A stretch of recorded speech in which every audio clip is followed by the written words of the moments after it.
Hey guys! So today I'm going to be going through my April wrap-up and getting a little bit into my May TBR.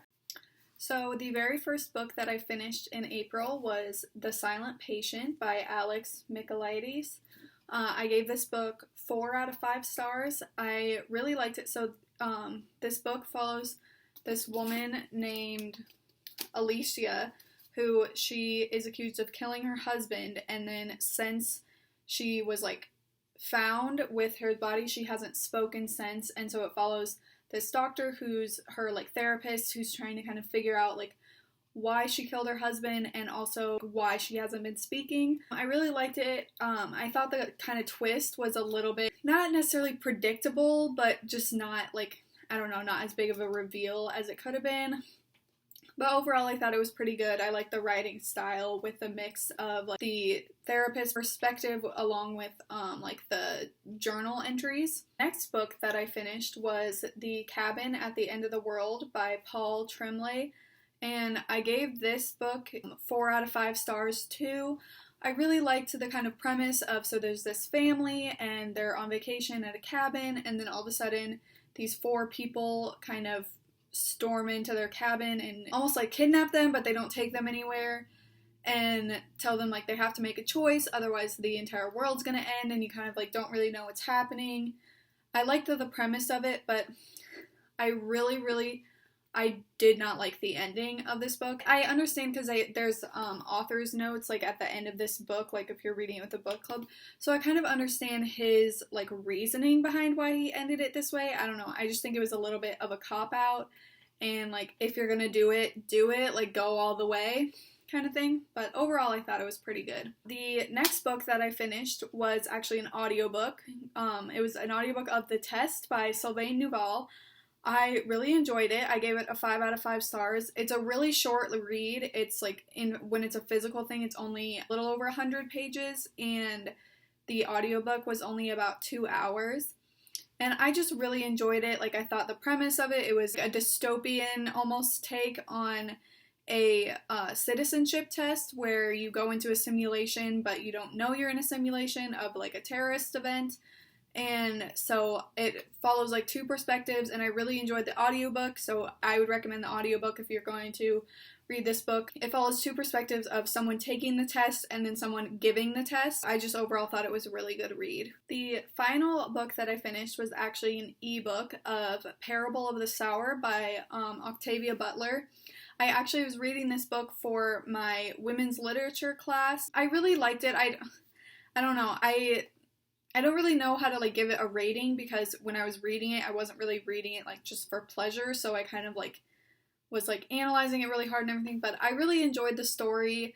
It's a science fiction, dystopian, post-apocalyptic story. And Octavia Butler is an amazing author, everything, she's written such amazing work. Overall, I just really enjoyed it. The last book, which I'm going to kind of move into my May TBR using this one too, because this was my commute book for this month, and it's also going to be my commute book for May, because I got about halfway, pretty much exactly halfway through Feast for Crows by George R.R. Martin. As you can see, I'm almost exactly halfway. It doesn't really look like it, but I don't really count this whole last part where they're going over all that, so take that out. So that's gonna continue on into May, and then I am planning, so if I finish A Feast for Crows, I'm going to I'm trying to finish this series, so I'm going to move on to A Dance with Dragons, but I think I'm going to give myself a little bit of a break. So if I finish it early on in May, I'm not going to immediately jump into A Dance with Dragons. I'm just gonna wait it out and start it in June, especially because that book is so long. This one is probably going to take me about 2 months to get through, so that one is definitely going to take me at least 2 months to get through, so I kind of just want to go, give myself a little bit of a break, go a little slow, and then I'll start it again. There are 4 other books that I have in my TBR. I'm only going to go over 3 of them in this video, because one of them is for a video I have already filmed, and I don't want to spoil that, so that video will be coming out on Thursday, so you'll be able to see that. So let's just go over the 3 other books on my TBR. So the very first one is another spillover from April, and that is A Darker Shade of Magic by V.E. Schwab. I really, really want to to start this series because I know I'm just going to like it, and I was planning to start in April. I didn't actually get to it, so I'm hoping I will get to it in May.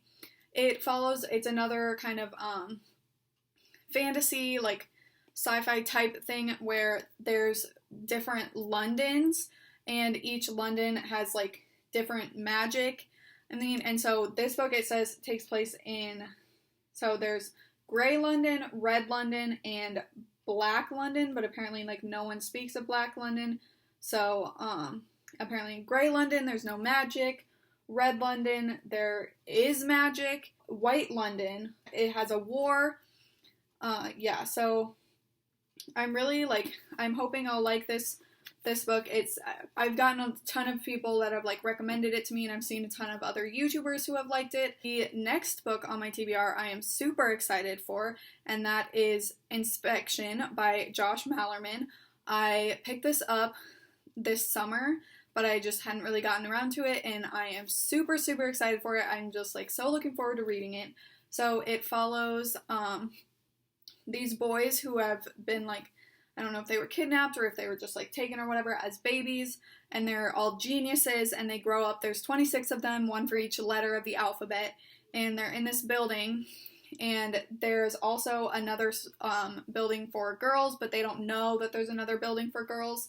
The main character, Jay, is trying to like figure out what's going on, like what is like the world like and all this stuff, and then he runs into Kay, who is a girl from the other school, and they together try and like figure out basically like what's going on and why they're here and all that stuff. And it sounds really good. I've heard some good things about it, and I am just very excited. So this next book, you probably are all going to kind of be like yelling at me like, why haven't you read this already? And trust me, I know, especially because last year my sister read this book, and my sister is not a reader. She probably reads like a couple books a year, so for her to have read this before I have, it's kind of sad, but here we are. So I'm hoping to read The Hate You Give by Angie Thomas. I know. I haven't watched the movie because I don't want to watch it before I read this. I usually don't really care so much about that, but with this book specifically, I really want to read this before I watch the movie, and I really want to watch the movie, so here we are. And also I just really want to read this because obviously like I know it's like really good, everybody loves it, it's a very important and like powerful thing. We've been kind of talking about like books like this again in my women's literature class, and it's just kind of like reinforced that like, okay, come on, you need to read this book. So hopefully I can get to this in May. I guess I should kind of give you a little bit of an intro for those of you who somehow live under a rock and have not heard of this book. So it follows the main character, Star, and she is with her best friend when he gets pulled over by the police and ends up getting shot and dies. And so then it kind of follows her like working through her grief while also kind of going through the whole like Black Lives Matter movement, and like her deciding like if she wants to speak up or how to react to this, and just like her feelings and everything that goes along with that, which is obviously like a very hard, very relevant topic to discuss. This is my TBR for May. Hopefully I'll get to that, and there will be a wrap-up along with my June TBR at the beginning of June, so you can see my thoughts and how I did this month. Obviously, this is the book that you will find out about on Thursday. And there we go. Okay, so comment down below if you guys have any recommendations for me to read or any thoughts about the books that I am reading. Thank you guys so much for watching. Social media will be all like right here. Please follow me there. And please don't forget to like this video, subscribe for more. I'm going to be putting out videos every Monday and Thursday. Thank you all so much. Bye!